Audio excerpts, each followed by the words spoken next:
ITRBoxing. You heard it here first. Pretty cool videos. And I heard they're also in HD. ITRBoxing.com. Were you involved with the fight where Fa Ajagba fought the guy and the guy left the ring? Was that under TGB? Yeah, in How much Minnesota. of a nightmare was that? That was the weirdest thing I've ever seen in my life. I was in the office upstairs. We had like a little office. I was like finishing some checks, and I like see you.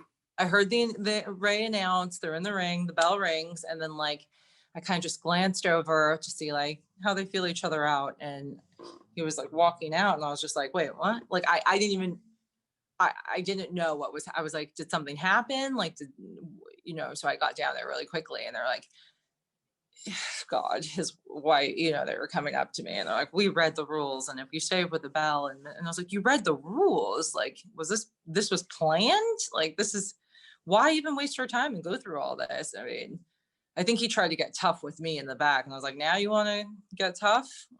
Now you want to fight? Like, I mean, but that was bizarre. I think everyone was like, what the heck was that? What was that?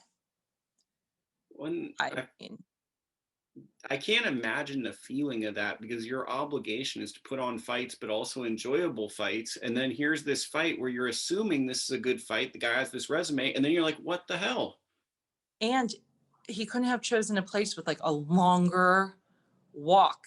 Like the walkout was like that runway stage. So it was just like really, it was like, what the, because it was a long walk back to like his locker room that everyone was just like, what just happened? Like, I don't even, I don't think I could I didn't have words because I just didn't even understand. At first I thought he was like, something happened, like maybe he hurt himself. And I was like, nothing happened. The bell just rang. Like he couldn't have, because I'm an injury. That guy was straight up like, see ya, and got out of there. So yeah, you won't see him on any of our cards moving forward. So ever again. He did like a joke you'd tell your friend at the barbershop. He did that in real life. Yeah, I was not pleased with that. That was not good. I the memes that were made after that too were actually kind of funny, but like that was just a weird. Everyone in the truck were just like, what happened? It's like, what was that? But then he has to buy me for his check, and that wasn't.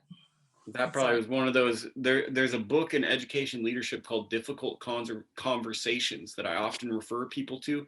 I feel like that would have been a chapter in Difficult Conversations. It was a very easy conversation for me.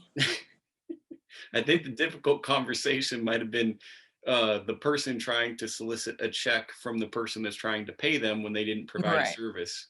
Because I was like, well, for what? Then that's when he kind of. And I was like, yeah, wrong time to get tough, buddy. You had your chance.